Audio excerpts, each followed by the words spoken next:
2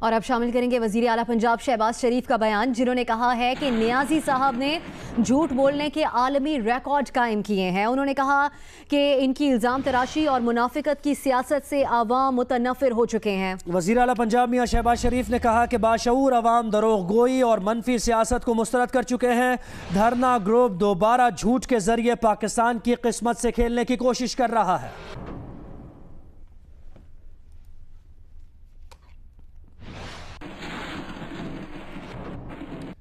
تحریک انصاف کے سربراہ عمران خان نے وزیر اعلیٰ پنجاب میاں شہباز شریف کی نااہلی کے لیے لاہور ہائی کورٹ سے رجوع کر لیا ہے اور ایک درخواست دائر کی ہے جس پر کل ابتدائی سماعت ہوگی۔ لاہور سے رپورٹ کریں گے ریاض شاکر۔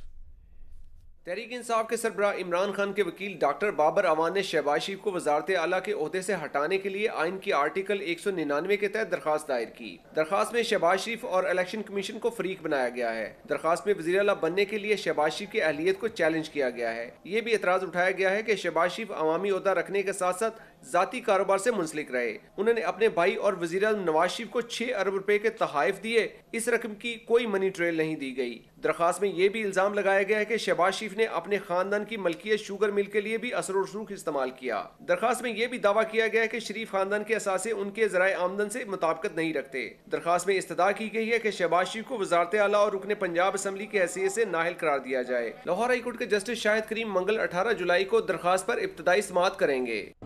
ابھی آپ کو براہ راست اسلام آباد لیے چلیں گے، جہاں ضلع کچہری پہنچے پاکستان پیپلز پارٹی کے چیئرمین بلاول بھٹو زرداری گفتگو کر رہے ہیں۔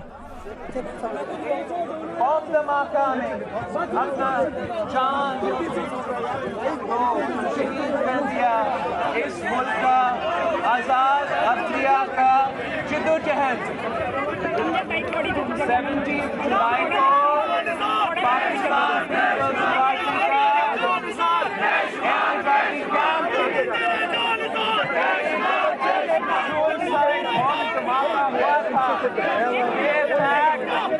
پاکستان پیپلز پارٹی پر لاگو کیا تھا تاکہ شہید محترمہ بینظیر بھٹو ڈر جائے، تاکہ شہید محترمہ بینظیر بھٹو اپنا پاکستان میں واپس نہیں آئیں، مگر شہید محترمہ بینظیر بھٹو شہید ذوالفقار علی بھٹو کا بہادر بیٹی تھی اور اپنا وطن سے اپنے کارکن سے دور نہیں رہ سکتی تو اس سے وطن واپس آئے۔